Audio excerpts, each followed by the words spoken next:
everything about me, everything about me, everything about me, everything about me. Yeah. Everything about me, everything about me. Hey, hey, hey, everything about me, everything about me, everything about me. Yeah. I'm sitting waiting and I'm wishing on the stars. Hi, everybody, and welcome back to One More Thing with Ash. I am so excited for you to join us for episode 4. In the last episode, we talked about family love. This season is about love, and so this is the second time we're breaking down love. And so this episode is about friends, or as I like to call it, chosen family. In the last episode, we talked about, like I said, family love. We interviewed my mom. So if you haven't gotten a chance to watch episode 3, go back to episode 3, watch that episode. If you haven't watched episode 2, go back to that one. If you haven't watched the first episode, go on back. But if you're joining us for the first time, welcome. Welcome to One More Thing. Like I said, this is your safe space for us to grow together, learn from each other's experiences by having one honest conversation at a time. And so, like I said, if you're joining us for the first time, welcome. If you're joining us back, welcome back. I'm so excited for today's episode and tell you about my chosen family, about friends, this really about the love of your chosen family. And so, um, chosen family, just to define it to its simplest form or terms, is the folks that you spend a lot of your time with that don't happen to be blood related to you. Um, people, people have family friends, or if they don't have it all together, and they just have their core, their tribe, that's your chosen family.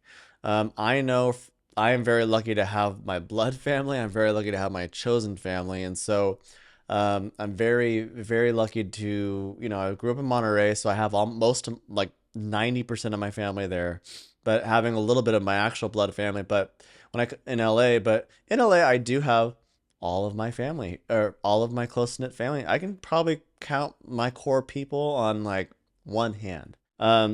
Do you consider your friends, friends, family? The answer is yes. Chosen family, like that, like that's your tribe. Those are the folks that you can count on. I can count my close friends on one hand, and one of them happens to be the producer of this podcast. And so, those are folks that see you at your worst, and they see you at your best, and they don't care about the in between. We don't happen to be experiencing life at a certain time or learning the same thing that we may have learned, but these are people that I lean on. I consider them my family. I consider them my brothers and my sisters, even though I call and in the last episode I was talking about, like, when I was growing up, I had a lot of friends that were just women, and so nowadays I probably have like two out of my whole close friends that are women. One of them is straight, and one of them is bisexual, and so like, and then all my other friends are gay men, and so um, a very good mixture of folks. And so I've accumulated these people from, like, gosh, and we'll get into this in a moment. My longest friend is, I won't name her by name just because for out of her privacy, but we have been friends since I was a freshman in college, and so that is probably, oh gosh, 2013. Let's do some math here because I'm not good at math. So 2013, so it's probably 13, wow, 13 years I've known her. I met her because I was sing. I was a communications major in college, and so my one of my first classes, I believe we had interpersonal communication together. Could be wrong. But she there was an open seat, and she just looked like she was to herself. So I just sat down next to her, started talking to her. We connected immediately. It was like, we're gonna be friends. We're gonna be study buddies, and that's fine. And so she just told me about herself. We hung out. We went to get lunch together. It was just so much fun getting to know somebody and then instantly click. Um, Perfect match there, right there and then. But There are like specific qualities, I think, at the age, almost at the, as you heard on the last episode, my mom told you how old I am. I'm going to be 31 in April. But I think it took me to the age of 31. Again, no one's journey is the same. But for me, it took me to the age of 30 to have really, really good quality friends. Um, and I have probably gone through so many friends in my life that are now ex-friends, or now we just don't associate. And there's some people that I know that are going through that, where they're like, oh, I've known this person for 20 years, but all of a sudden I just had to cut them off immediately. And I actually had that experience too. I had a close ex-friend that I had, and we went to the same high school together, and we stayed close to one another. But um, we just outgrew each other, and outgrowing people, that's okay. If you, like I said, you're not all my friends right now, even though we click, we're not all in the same, like, life experience. I don't know how else to say it. We're not experiencing life at the same time. We're experiencing life together, but different things about, oh, I did this, or I'm noticing this, or I'm noticing that, or oh, I'm dealing with this. And I'm like, oh, we're dealing with the same thing, or oh, I've dealt with that before, I got you. So it's nice to equal each other out. But there are specific qualities I look for in my close friends, and so one of the things is that, a fun fact, all of my close friends are close to their mom. Crazy. And it just out of coincidence, I just getting to know them and was like, oh yeah, we're gonna be friends. Trust me. A producer, trust me. When I talked to Talitha for the first time and she brought up her mom, I was like, all right, we're gonna be friends. We're gonna be friends. We're gonna be friends. It's okay. And then just meeting several of my close friends, and they're like, oh, my mom. I'm like, yep, we're gonna be friends. And another two quality I look for in a friend is probably that they're close to their family in some sense. It doesn't have to be the whole family. Like, I feel like sometimes I'm a little bit extra, but that's just who I am. I'm not close to all my family, but I'm close enough to be like, I can call them and like, hey, what's going on? That kind of a thing. So, that's another quality I look for.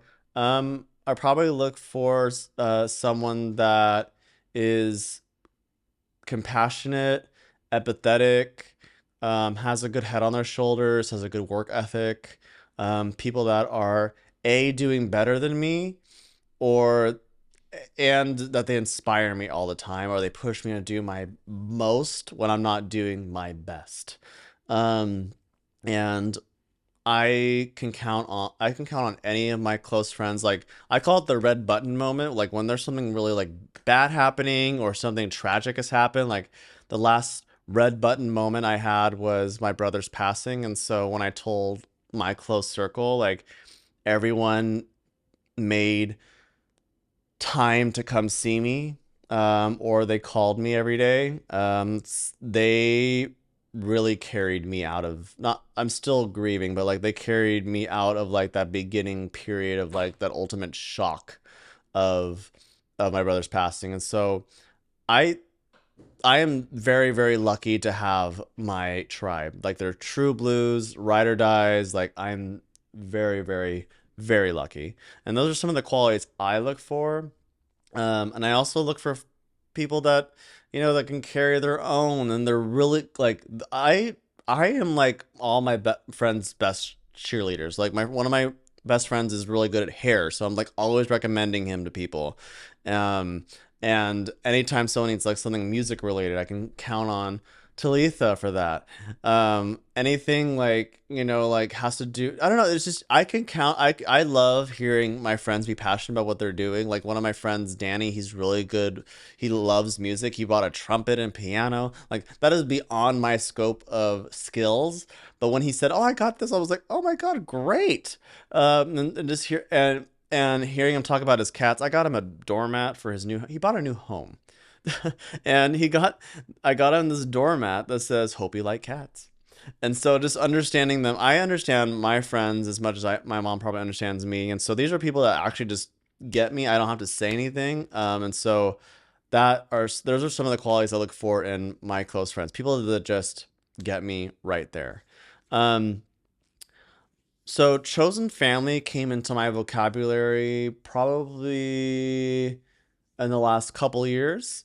Just I think being a part of the queer community, like a lot of queer folks don't have family, and so like I said, though I'm very lucky to be really close to my family, being able to create my own family here in LA was that's probably when it came to my vocabulary. So I do have my chosen family. I don't necessarily use the word chosen family. I just use the word family because like they're like all like siblings to me. And so that's probably when it came into my vocabulary. So, but a little bit of fun here. How long have you known your closest friend? Let me know in the comments. If you've known your closest friend for, I probably someone's probably not gonna outbeat me. Like I said, my ex close friend, I knew her for like, gosh, two, it's a long time. I don't do math. So, um, but my closest friend, she actually lives here in LA. I've known, like I mentioned earlier, I've known her since I was a freshman in college. That was 2013. And we've remained close ever since. We clicked so much. She's a Leo. She's a Leo, and so like I'm not gonna mention too much about Leo because we're gonna talk about zodiac signs and astrology in the next episode about the romantic element of love. And so, um, I've known her for, gosh, 16 years. It's a long time. That's a long time. And let me tell you, she was there for me when I went through my troubles with my ex 6 years ago. We broke up, but like when I was in that relationship and was getting to the end of it, it was nasty. It was just not good, and I would always escape to her house. And it didn't matter if her boyfriend was over. That's now her husband right now. Thank you for letting me come over. Um, but she's always been there for me, and I've always been there for her. I think as we're getting older and becoming, she's almost 40, I'm 31, and so I've really leaned on her for a sense of a more mature outlook on life. And I've really treasured that relationship. She's close to her family and like getting people together, and she just automatically gets me. Um, I I will explain my troubles, and she's like, "Well, you should be doing this. Why aren't you doing that? Why not? Why not? Why not?" So this is probably another quality I appreciate in my close friends, that everyone's like really blunt, and sometimes the truth is really hard to hear, but I rather hear it from my close friends than somebody else. And I don't take it that hard from my friends. It does like sting in the back, but they knew to give me some space and then I'll get it. But I'm really grateful for my relationship with Tracy. And I'm really grateful for um, Brian letting me come over those days when I was just trying to escape my boyfriend at the time. But that is my longest friend.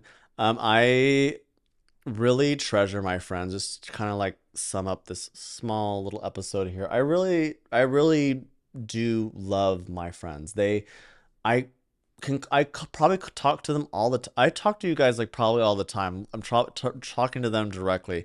I FaceTime, texting, sending memes. I send a lot of funny stuff at times when I'm at home partaking in things. But I love having people around me at the age of almost 31 that just get me. I know a lot of folks don't have that, and this is your space too. And if I'm your first friend, or I'm someone that just like if you're connecting with anything I'm saying, I'm glad I can be your friend. And I have gone through so many friends throughout my life, being at 31. I've experienced so many people about and learning what I do and do not want in friends. I definitely have escaped narcissistic people several times, and the universe has showed me several times of who I should be avoiding and being like, you haven't learned your lesson, one more time. And I'm like, all right. And now I'm probably I can pick it up very quickly when someone's being like is a narcissist or giving out narcissistic behavior. And and if any of y'all listen or are fans of Robbins, the Let Them theory has helped me tremendously figure out what I can or cannot control, because you can't control everybody. That's the darn truth. And I can't control those folks that just want to manipulate you. There's a recent experience, and we'll go when we're talking about the love in the love episode next episode. But I recently escaped someone that thought they could manipulate me more, and then they blocked me on Instagram. So you will go through a lot of friends in your life, and that is okay. You just have to let them, but let yourself show up for yourself. And I think I I Tracy experienced me at a certain point. She's seen me go through a lot of things. All my close friends now met me at a certain point in my life, and they're here for me now, and they're ready for the adventure. I'm ready for their adventure. I'm so excited to pump all of my friends up. If my friend was like, I'm going to do this, I'm like, you're freaking cool. Like, and they're just time like I went to Talitha's a musician, so I went to one of her performances, and then was like, I think she got up the stage. I was like, "You're so cool. Like this is really cool." And then like I mentioned, like my friend Danny just bought a house. When I first met Danny, I met him. Like I said, mentioned in the third episode, I met a lot of my friends just by coincidence. Like I went to the West Hollywood gay bars alone by myself and ran into someone in line at a bar, and then they introduced me to somebody that's now one of our, I would assume it's like our ex colleague. Obviously they're a colleague now, but then I met Danny. Danny came up to me and was like, "Hi, I'm Danny." And Danny was in drag too, so it was kind of funny. And then we just kept talking, and we actually bonded over just needing someone to go to Disneyland with. I went to Disney a lot as a kid and got an annual pass and everything. So I was like, I have a pass. Why don't we go together? So we bought a pass, and we just spent so much time together. And I like I said, I cheer my friends on. That was one of the first things. We talked about goals, and Daniel was like, I want to buy a house. I was like, okay. And so 5 years later, he bought a house, and we just did a housewarming for him, and I just put my arm around him. And I was like, "You're freaking cool. Like this is like something you've talked about for so long, and to see it just become a reality, like I just was like, I am so darn proud of you. Like this is I just over the moon for him. And there's just certain milestones that my friends hit, and I want to celebrate them. Um, I, and I met one of my friends, Lorenzo, through Danny, through a Halloween party, and then I met one of my best friends, Amrin, through an ex friend of mine, and like, just naming folks down the board, like, and now I'm getting, I'm always gaining new friends, and they're becoming closer, but like those are my close friends. I met Talitha because we worked together at a school in LA, proctoring for the SAT. And I kept looking at this girl and going, she might be cool. So I finally came up to her. We started talking. We started talking about, I forgot what we were talking about, but one of the first things she mentioned was like being close to her mom. Like I said, I was like, okay, yeah, we're gonna be friends. We're gonna be friends. It's cool. It's cemented. We're fine. But anyways, my chosen family is literally the best thing. And like I said, I've gone through so many friends, and it's completely natural to outgrow somebody and be at a different place. And if they're just not getting it, make sure you use your energy towards those who are filling your cup up. I think that's probably one of the biggest lessons I learned about having friends is like only be around people that are filling your cup and you're filling theirs. It's not a transactional relationship for me. Um, so and if I could add one more thing, since we're speaking about chosen family, if I happen to suddenly become your chosen family, I'm excited. Hi. But if anybody hasn't told you today, I love you, and I believe in you, and I believe that you can do anything with your life, and you set your mind to, and I will see you in the next episode. Please follow, like, subscribe, share this with somebody that may want to hear this. And we'll see you next time on One More Thing. Thank you.